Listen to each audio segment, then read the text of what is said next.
Mga master, okay lang bang? Huwag niyong skip ang mga ads sa aking mga video kung okay lang mga master. Salamat sa solid na suporta po. Yon, what's up mga masters? Nandito na naman tayo sa panibagong araw, panibagong kabanata na naman ang pagsasama-samahan natin ngayon guys.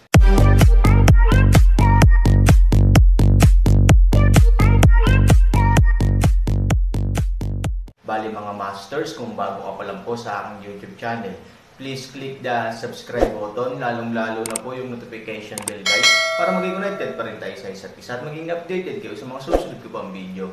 Bali mga masters, bago natin umpisahan ng kwento ay mag-shoutout po muna tayo para sa mga solid nating tagapakinig. Shoutout kay Yauri Senjun, shoutout kay Ronel Sano. Yun na nga mga masters, no? Bali hindi na ito patagalin. In 3, 2, 1, let's go! Walang haka-haka na pagsabog, at walang haka-haka na pagyanig ng lupa. Sa sandaling magkadikit ang dalawang puwersa, ang kalmado ay nagpaparamdam sa mga tao na para silang nasa kakaibang mundo. Dito, walang tirahan ng tao, walang buhay na bagay, at walang gumagawa ng tunog. Biglang tumama ang sinag ng liwanag sa pinakagitna kung saan nagsalubong ang dalawa. Naramdaman ni Han Sanchen na hindi niya maimulat ang kanyang mga mata, kaya't ipinikit niya ito ng bahagya. Pagkatapos, ang buong espasyo ay talagang naka-highlight sa lahat ng oras, na ginagawang mahirap para sa mga tao na panatilihing bukas ang kanilang mga mata. Para bang ang araw ay nasa harap ng iyong mga mata. Ho, ho, ho. Ang dagat ng dugo ay umiikot na parang kumukulong tubig. Ang pagong na may dugo ay nag-aalalang sumigaw, Han Sanchen, nararamdaman mo ba ito? Si Han Sanchen, na nabulag ng liwanag na halos hindi niya maimulat ang kanyang mga mata, ay biglang napagtanto na ang temperatura ng nakapalibot na dagat ng dugo ay tumaas ng hindi bababa sa daan-daang degree sa isang iglap. Ang matinding mataas na temperatura ng tubig ay nagmukha siyang palaka sa kumukulong tubig, at ang iba ay halos maluto na. Paano naging ganito? Kakaibang tanong ni Han Sanchen. Matagal ko nang sinabi na kahit na ang mga ugat ng dragon ay mukhang maliit, sila ay napakalakas. Lalo na dahil sa pagbabalik ng enerhiya, ang mga ugat ng dragon ay naging mas malakas ngayon. Umaasa lamang sa kapangyarihan ng dagat ng dugo, naabot nila ang kanilang limitasyon. Nakakita ka na ba ng pulang mainit na bakal? Ngayon, ito ang kaso sa buong dagat ng dugo. Nang marinig ang paliwanag ng pagong ng dugo, naunawaan ni Han Sanchen na ang temperatura ng dagat ng dugo ay tumaas hindi dahil sa iba pang mga kadahilanan, ngunit dahil ang tunggalian sa mga ugat ng dragon ay umabot sa limitasyon ng suporta. Naiintindihan. Sa sandaling matapos magsalita si Han Sanchen, ang enerhiya sa kanyang kamay ay pinakilos. Isang malaking itim na hangin ang nagsimulang mamuo sa kanyang katawan. Kung hindi mo kayang talunin, tutulungan kita. Boom! Maaari talagang iwaksi ni Han Sanchen ang lahat ng walang reserbasyon. Ngayong dumating na ang usapin, ang magkabilang panig ay karaniwang nasa huling labanan hanggang kamatayan. Natural, walang reserbasyon si Han Sanchen. Sa suporta ng enerhiya ni Han Sanchen, ang temperatura ng dagat ng dugo, na kumukulo na, ay bumagsak kaagad, at si Han Sanchen mismo ay malinaw na naramdaman na ang liwanag na nakasisilaw ay bumagal. Hindi sapat, muling tumunog sa isipan ni Han Sanchen ang boses ng pagong na may dugo. Ang kapangyarihan ng Blood Sea mismo ay hindi maihahambing sa sinumang nag-iisa, ngunit ang napakalaking kapangyarihan ng Blood Sea ay hindi pa rin sapat upang harapin ang mga ugat ng dragon. Bagamat mayroon kang ilang suporta ngayon, ito ay isang patak lamang sa balde. Gusto naming manalo, pero kailangan natin ng dagdag lakas. More power. Halatang natulala si Han Sanchen, hindi ba ito nakakahiya? Saan siya makakahanap ng tinatawag na more power? Hindi ba? Halatang bumagal ng husto ang mga pampalakas ng mga taong iyon. Kahit na bumalik ang kanilang enerhiya sa mga ugat ng dragon, ito ay simula pa lamang, at ang aking kapangyarihang tipunin ng dagat dugo ay nahugis na. Depende sa nanlamig ang puso ni Han Sanchen, shit, masyado kaya siyang naglaro. Kung gayon ano ang dapat nating gawin ngayon? Tanong ni Han Sanchen. Walang magawa ang pagong na may dugo, ano pa ba ang magagawa natin? Walang ibang paraan kundi dagdagan ang ating lakas. Kung hindi, kung mabibigo tayo, maaaring hindi lamang natin harapin ang sitwasyon kung saan nawasak ang dagat ng dugo. Sa oras na iyon, ang buong dagat ng dugo ay ganap na papasok sa kaguluhan, makikita ang mga tao na pumapatay ng mga tao, nakakakita ng mga multo na pumapatay ng mga multo. Pero hindi ka marunong umatake ng dragon veins, di ba? Tanong ni Han Sanchen. Sumagot ang pagong ng dugo, tama.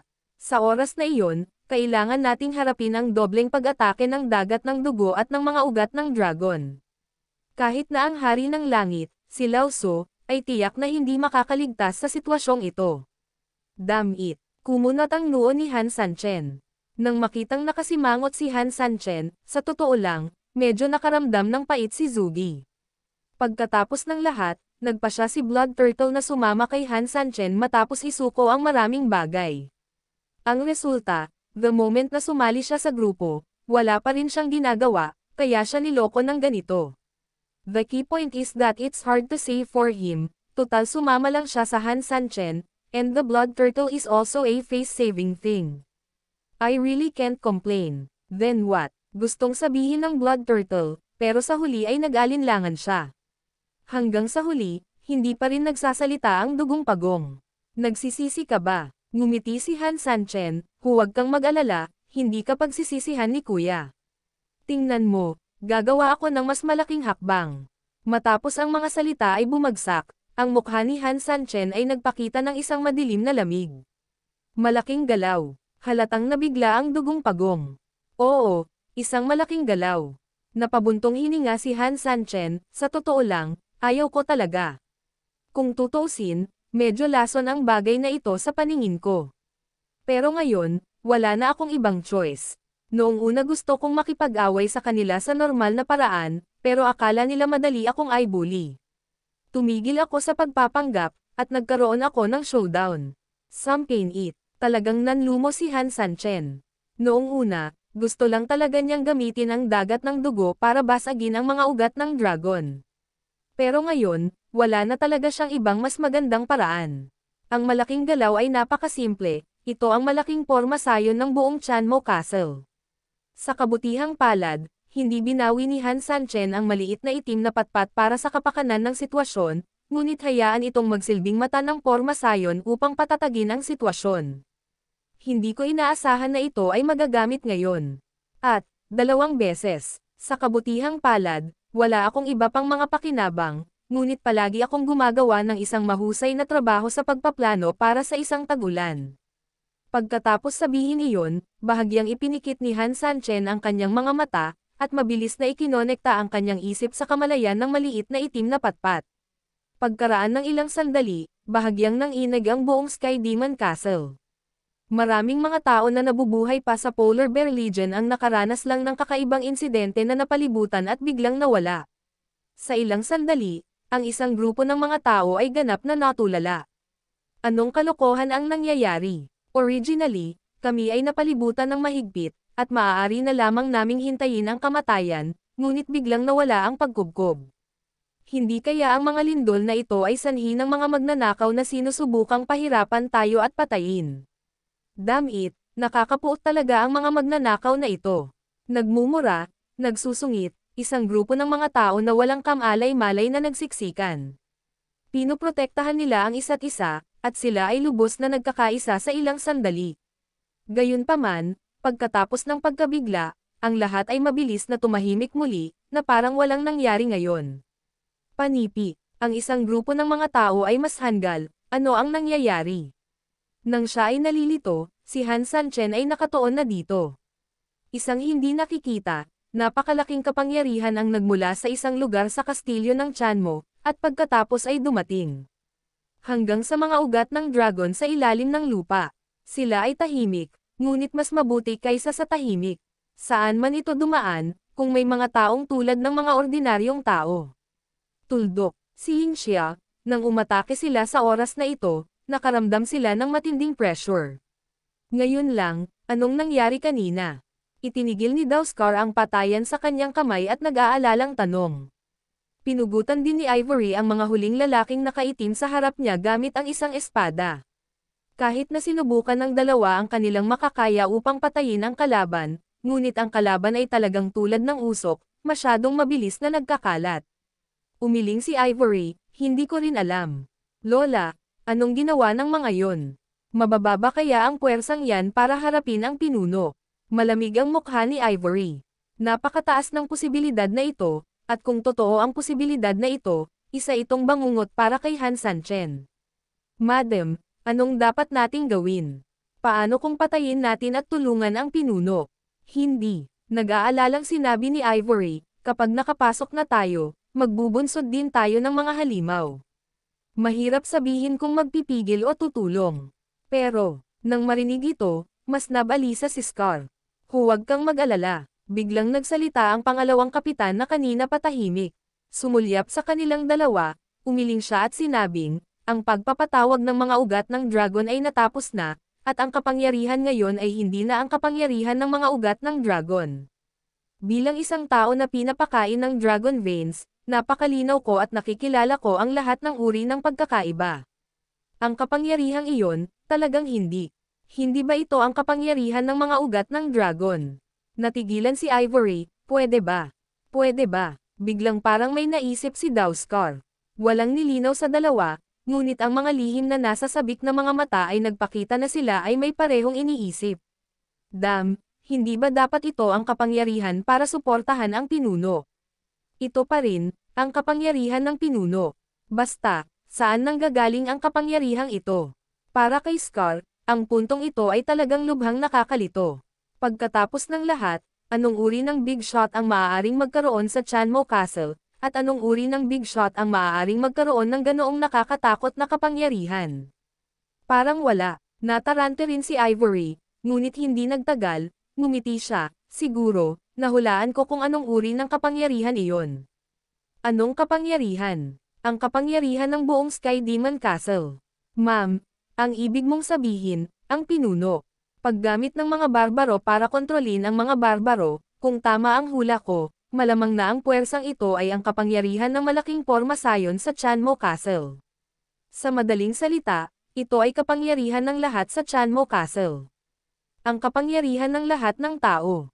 Natigilan si Scar, is it the big formation of Angelica? Tama na. Tumanggo si Ivory, ginamit ng itim na anino na iyon ang kapangyarihan ng lahat ng lalaking nakaitim para labanan si Han Sanchen, kaya ginamit din ni Han Sanchen ang kapangyarihan ng buong lungsod para labanan sila. Ito ay isang kagandahang loob. Ito ang estilo ni Han Sanchen sa paggawa ng mga bagay, at mas nakadama ng kagaanan si Ivory.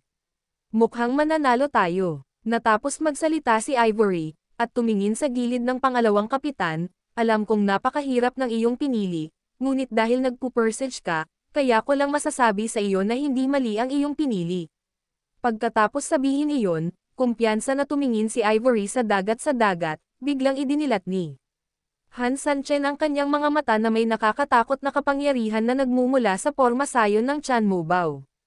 Halika, tingnan ko, ang mga ugat mo ba ng dragon ang mas malakas, o ang lakas ng lahat ng mga mamamayan sa aking Sky Demon Castle?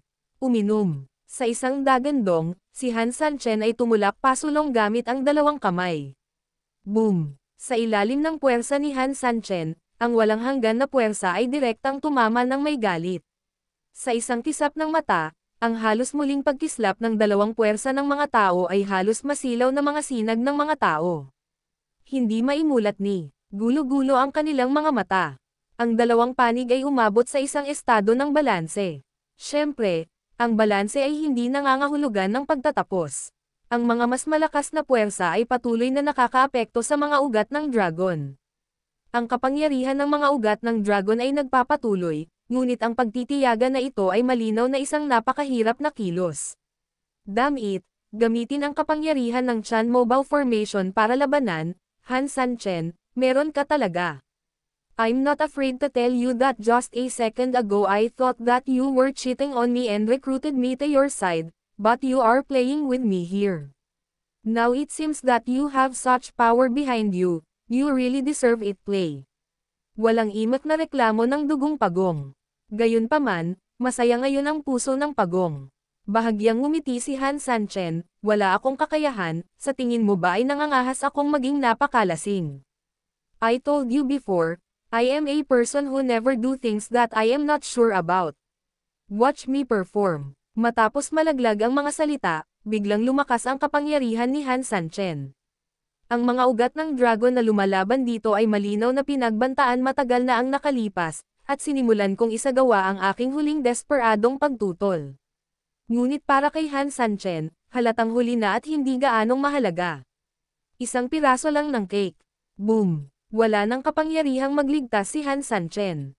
Halos lahat sila ay tumama sa mga ugat ng dragon sa isang hininga. Sa oras na ito, hindi na siya kailangang magpareserba. Ito ay tumatagal ng isang suntok, at ito ay nangangailangan ng isang direkta at masusing suntok sa mga ugat ng dragon. Dumating ang kapangyarihan ng Tao Tian, kasama si Han Sanchen bilang sentro at Han Sanchen bilang medium, at sumabog. Alam din ni Long Mai na ito na ang huling sandali ng buhay at kamatayan, kaya hindi siya nang ahas na maging palpak sandali, at direktang pinagsama ang lahat ng masasamang puwersa sa kanyang katawan sa isa, at inatake si Han Sanchen sa parehong paraan. Nang makita ang malalakas na puwersa na nag-uurong laban sa isa't isa, maging ang pagong ng dugo ay ganap na nalito sa isang sandali. Ang ganitong malakihan, tulad ng isang mapangwasak na super showdown, mas malakas kaysa dito, marahil ang unang pagkakataon na nakita ko ito sa mga pagong. Ilang sandali pa ay sobrang tahimik niya. Tahimik lang na nanonood, parang kalahok lang, tahimik na nararamdaman. Yun na nga mga masters, no? Bali panibagong kabanata na naman yung natapos natin ngayong gabi. Muli, maraming salamat po talaga sa walang sawang suporta po sa aking YouTube channel na talagang inaabangan nyo po ang bawat upload ko po. Bali mga masters, magkita-kita ulit po tayo bukas ng gabi at ngayon po ay magpapaalam po muna tayo. Bali mga masters, bye-bye!